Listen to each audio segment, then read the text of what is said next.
पर नुकसान किसका हुआ?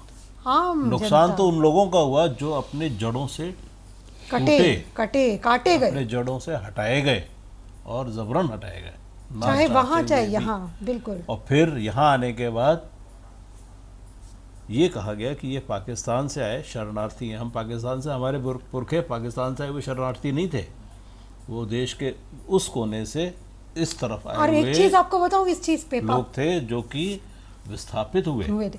राजनीति की वजह से, उस कॉन्स्पिरेसी की वजह से। जो ये शरणार्थी शब्द का ये जो बात बताई ना, ये पापा का वो जो कार्ड डॉक्यूमेंट्स हाँ। में देख रही थी, तो उसमें शरणार्थी कार्ड एक भरवाया जाता सर्टिफिकेट था। जी हाँ। Yes. उसके पीछे के साइड पर जो रूल्स लिखे हुए थे, मेरे रोंगटे खड़े हो गए। इनको ऐसे ट्रीट किया जाता था और ऐसे डूज एंड डोंट्स थे जैसे कि मानो ये कोई अपराधी गुनाह करके आए हो, अपराधी की आप एक जगह से दूसरी जगह जाएंगे तो तो बता के आपको अपने डिस्ट्रिक्ट के, अपने उस स्थान के पुलिस थाने में रिपोर्ट करनी पड़ेगी। क्यों भाई, क्यों? मैं यहाँ रिपीट करना चाहूंगा इनकी क्यों बात को। पूछें, क्यों उनको बताने, ये बात बोलने को मजबूर आप ये किया? कह रही हैं ना कि जो हम लोगों को उस दौर में रिफ्यूजी Humiliation. सर्टिफिकेट, शरणार्थी सर्टिफिकेट वो दिया गलत गया था, था, बुरी बात उस थी। सर्टिफिकेट्स के पीछे कुछ रूल रेगुलेशन बना दिए गए थे, ये उसका जिक्र कर रही हैं। और वो रूल्स में ऐसा था जैसे कि आप कोई किसी एक अपराधी या किसी एक तड़ीपार को आप ट्रीट करते हैं, उस तरीके के हमारे साथ में हमें ट्रीटमेंट मिला था। माने तो बंटी एक हमारे रिश्तेदार थे, देहरादून में रहते थे वो। मेरी मदर के तरफ के रिश्तेदार थे।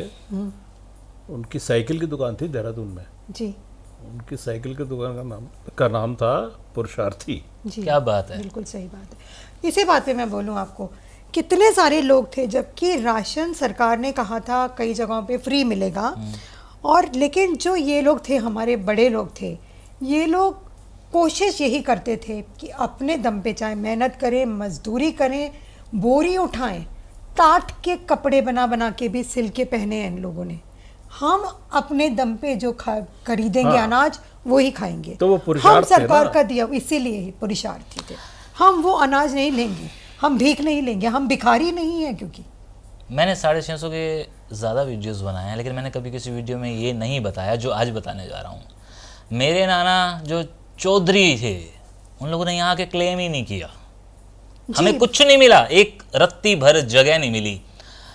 और वहाँ पे जब मेरी नानी हमें कहानियाँ सुनाया करती थी ना, कहती थी कि जब तेरे नाना या तेरे नाना के फादर या उनके भाई जब घोड़े पे बैठ के आते थे ना अपना ज़मींदारी करके, तो इतनी बड़ी बड़ी थैलियाँ चांदी के सिक्के वाले देते थे और हम लोग वो बगैर गिने कोठड़ी में रख देते थे। तो उस दौर के लोग, हमारे मुंजाल परिवार वाले, जो कि दीनपुर, जो पहले रामपुर था, तो जहानिया मंडी के अंदर रहने वाले हमारा चौधरी परिवार, मुंजाल परिवार, यहाँ जब हांसी में आके बसता है तो वो अपने 30 चांदी के सिक्कों से एक मकान खरीदता है, ना कि कहीं क्लेम करता है। मैं अभी भी 2021 जून के महीने में जब माँ के साथ बैठता हूँ और ये बातें करता हूँ, तो मैं कहती है कि नहीं, ऐसा क्लेम ही क्या नहीं किया। मतलब मेरे बुजुर्गवार इतने शरीफ और इतने पुरुषार्थी ऐसा कमा के अपना कि नहीं जी, हम तो अपना बना लेंगे, और उन्होंने बनाया। तो यहाँ मेरा बोलना लाजमी सा हो गया था। मुझे अंदर से लग रहा था कि मैं भी तो अपनी भड़ास निकालूं, ये जो बता रहे हैं। और ऐसी ही बातें आपके घरों के अंदर अक्सर होती होंगी। ये एक फैमिली वीडियो है, मैं इस परिवार का हिस्सा नहीं हूँ, लेकिन अभी मैं इन दोनों के बीच में बैठा हूँ, तीसरा बन के। अपना नहीं, अब तो अपना बन के तीसरा उस तरह से बन के जो एक तरह से दोनों की कड़ियों को जोड़ रहा है। तो मुझे लग रहा था कि ये वाली बात मैं बता दूं। और ये शरणार्थी वाला भी जो कार्ड था, हमें आज तक नहीं पिताजी ने दिखाया था, अब देखा सिर्फ हमने। आपके वीडियो के लिए उन्होंने निकाला। हाँ। और तब मैंने वो पढ़ा, और उसके पीछे के जब मैंने रूल्स देखे तो मेरे रोंगटे खड़े हो गए कि बाप रे, इनको कैसे ट्रीट किया जाता था, कि जैसे कि गुनाह इन्होंने किया हो, ये कोई गुनाहगार हो, जो कि खुद विक्टिम्स थे, जो कि खुद भुगत भोगी थे, जिनके साथ अन्याय हुआ था, उनको गुनाहगार बना के पेश किया जा रहा था। माने इन लोगों के ऊपर क्या बीतती होगी वो रूल्स पढ़ के, या वो चीज़ों को अपना सब कुछ लुटाने के बाद फिर आपको रिफ्यूजी कह दिया जाए, शरणार्थी कह दिया रिफ्यूजी जाए। कह दिया जाए, वहां तक तो ठीक है, मगर इस तरीके के आपके साथ में एक लेबल आपके ऊपर लगा दिया जाए, नहीं, फिर ये भी कहा गया ना आपको मतलब पाकिस्तान महसूस से, कराया जाए। हमारे पुरखे पाकिस्तान से नहीं आए थे। हमको हाँ, हमेशा बार बार बोला हमें ये जाता है, बात कही जाती है कि हम पाकिस्तान से आए हम थे। कहाँ से पाकिस्तानी अनडिवाइडेड हैं भाई? बिल्कुल। हिंदुस्तान के हम कैसे बासिंदे। पाकिस्तानी हैं? हम मेरे ख्याल से हिंदुस्तान के ट्रू फ्रीडम फाइटर्स हैं, तो वो हमारे पूर्वज लोग हैं, हाँ, हमारे बड़े उन्होंने बड़े पश्चिमी और जिन्होंने कभी क्लेम भी नहीं किया। और मैं एक बात और यहाँ पे कहना चाहूंगी, मेरे लिए 15 अगस्त ब्लैक डे है, क्योंकि मेरा परिवार विस्थापित हुआ। मैं इस चीज को बिल्कुल भी माने खुशी की तरह नहीं मनाना चाहती हूँ।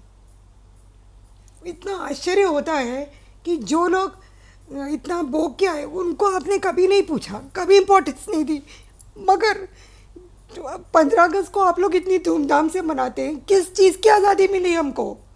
हमारे परिवारों के टूटने की, हमारी जड़ें कटने की आज़ादी, हमें अपने लोगों को खोने की आज़ादी, इसको आज़ादी कहते हैं हम।